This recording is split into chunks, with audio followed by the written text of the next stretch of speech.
Je vais vous faire l'historique donc de la marche. Mais avant cela, je vous dirais que nous étions dans un régime de parti-État sous le règne du feu président Okunchi. Et ça a été une gouvernance assez rigide, assez sévère pour permettre aux Nigériens de se réveiller. Au décès de Seynou Kounché, le président Ali Cheibou a pris les rênes du pouvoir.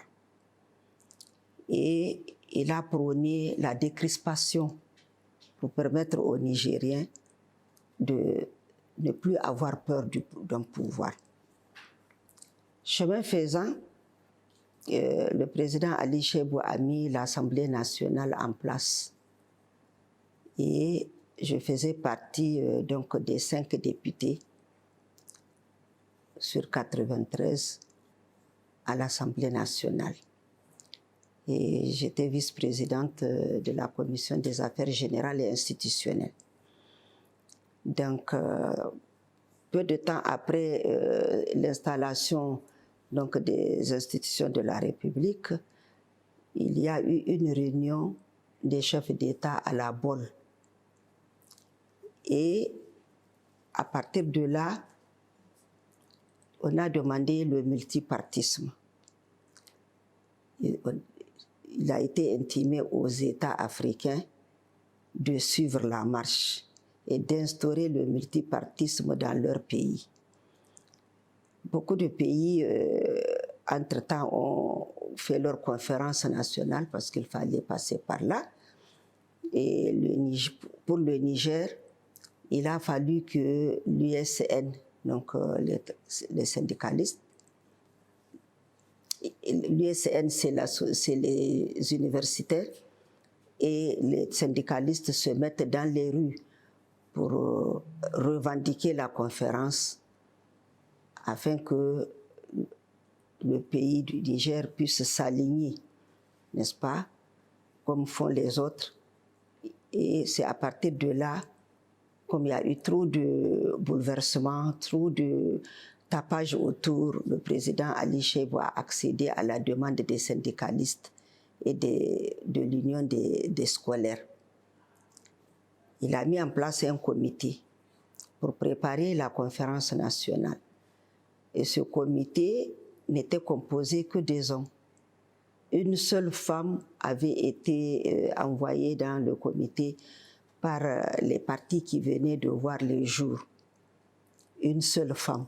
À la publication donc de ce comité, les femmes étaient en réunion. Les ONG nationales féminines étaient en réunion. Et c'est de cette réunion qu'elles ont décidé spontanément de ne pas accepter. Il fallait marcher pour s'imposer et pour avoir un peu plus de représentativité. Et c'est de là qu'est partie la marche.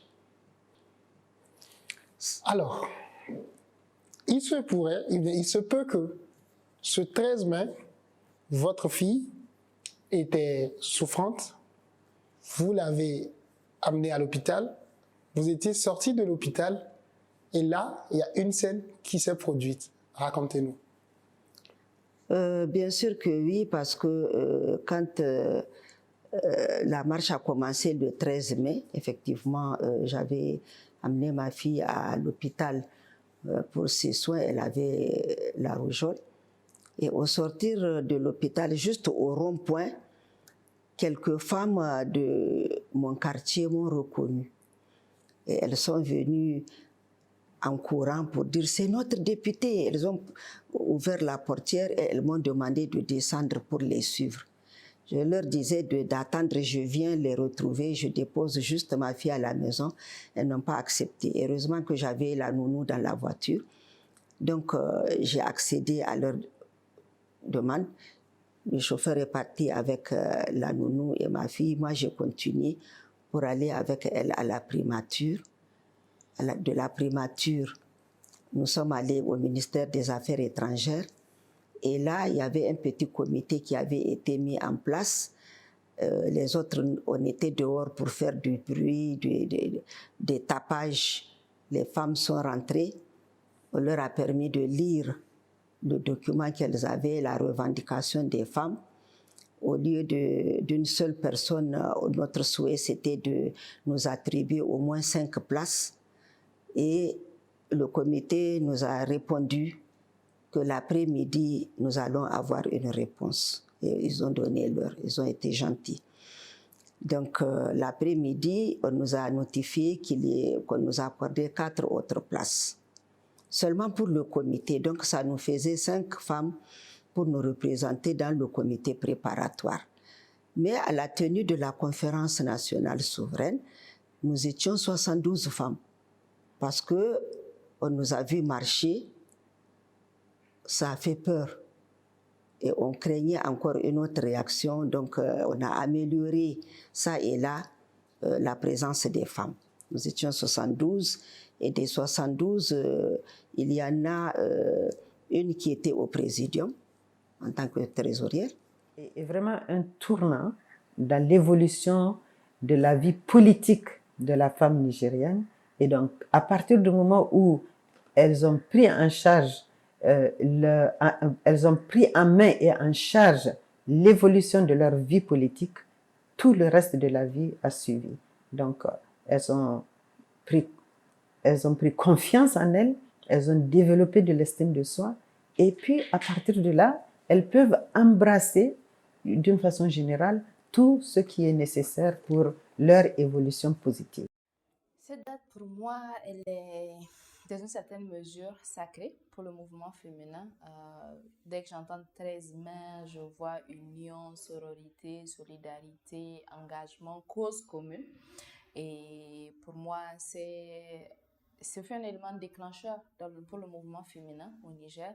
Et un élément aussi, au-delà du déclenchement, un élément qui sert de rappel, qui sert de jalon pour pouvoir persévérer, tenir bon, se dire que si en 1991 nos mères ont pu obtenir ce résultat à travers l'union, à travers la sororité, c'est que nous aussi on en a la capacité.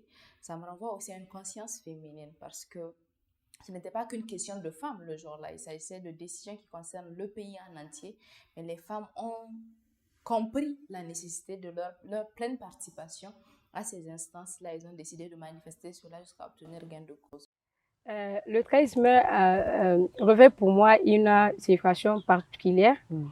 C'est une journée pendant laquelle nos mamies, nos tantis, mamies surtout, parce que, machallah, elles sont maintenant, voilà, étaient sorties pour réclamer plus de droits. Cette marche a conduit à la demande d'une meilleure représentation des femmes au sein de la commission préparatoire de la conférence nationale souveraine. Est-ce que tu penses que c'est un acquis aujourd'hui? Oui, c'est un acquis, bien sûr, parce que le 13 mai a été officiellement désignée comme la journée nationale de la femme nigérienne.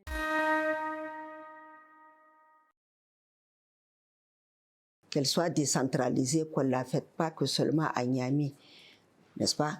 Et Dieu merci, ça se fait entre nous, mais ça et là, ça se fait. Nous aurions voulu que ça soit coordonné. Nous aurions voulu que ça soit vraiment une fête qui nous regroupe toutes, plutôt que chacune aille de son côté se manifester, faire la fête. À ce moment, si nous sommes regroupés, l'union fait la force. Nous pouvons réussir mieux que si nous sommes séparés. Entretenir leur mémoire à travers le maintien de leur combat, de leurs convictions, maintenir vivant ce pourquoi elles se sont battues, en faisant autant, nous également en tant que nouvelle génération, mais c'est aussi d'adapter, de s'adapter au contexte. À leur époque, elles avaient manifesté pour la participation à la conférence nationale. À notre époque, aux époques à venir aussi, les jeunes filles et femmes doivent manifester pour les défis du moment. Donc pour moi, il faut contextualiser cela pour que jamais les femmes nigériennes ne soient lésées en termes de participation, en termes de droits. Oui, c'est de continuer à toujours commémorer le 13 mai, faire des activités de développement communautaire, surtout pour commémorer le 13 mai, parce que, en fait, pour moi, le 13 mai n'est pas une simple commémoration. C'est une journée où on doit s'asseoir et revendiquer davantage nos droits, rappeler l'historique. Qu'est-ce qui a poussé ces femmes-là à sortir, revendiquer leurs droits et continuer aussi à faire des activités surtout scientifiques pour sensibiliser la jeune génération sur tout ce que ces femmes-là ont eu à faire.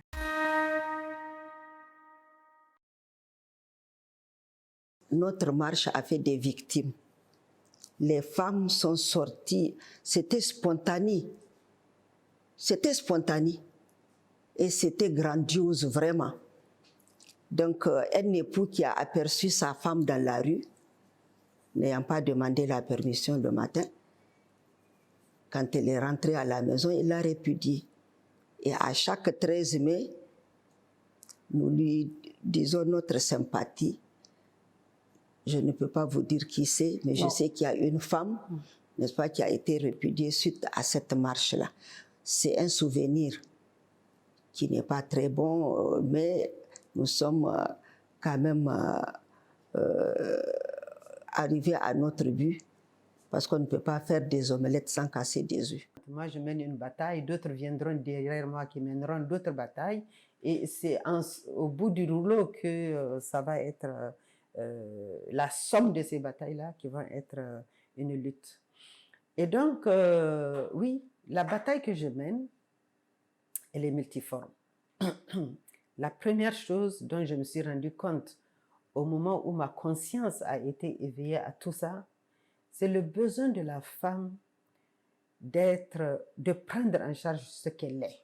C'est-à-dire, on se satisfait d'être femme, on se satisfait de nos capacités multiformes, de notre sensibilité spéciale, et puis on met à profit pour justement aller de l'avant, pour prendre sa place dans la société, inculquer donc aux plus jeunes, que ce soit nos enfants, nos petits frères, nos petites sœurs, nos enfants ou même nos petites filles, qu'on leur inculque donc des valeurs qui vont leur permettre d'assumer leur développement personnel. Ma nature est positive, certains la tête même de naïve, donc je dirais oui. Pour moi, il n'y a rien d'impossible. Donc, nous sommes là, nous sommes toutes conscientes des défis. Il suffit juste d'avoir un nouvel élément déclencheur qui va nous unir. Nous sommes tous en train de travailler, de faire de belles actions à nos niveaux. Il suffit de pouvoir faire converger nos efforts et j'ai la conviction que c'est possible. Il suffit juste qu'on s'y mette et nous allons y parvenir. Effectivement, il y a énormément de défis dans l'heure actuelle et ce n'est pas le moment de baisser les bras. Quelles sont les choses qu'on doit sortir aujourd'hui défendre? C'est surtout l'implication effective et indispensable des jeunes dans les instances de prise de décision.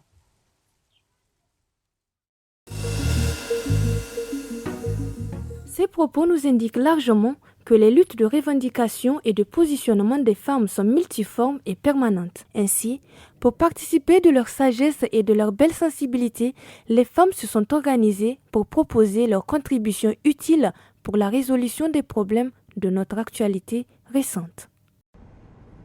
Cette mission de la Confédération des femmes battantes et la Compagnie des femmes leaders du Niger, conduite par la présidente de la dite confédération, Mme Soumaïla Ali Hajia Fati, vise à réclamer justice et aussi plaider pour la levée de toutes les sanctions infligées au Niger par la communauté économique des États de l'Afrique de l'Ouest, CEDEAO.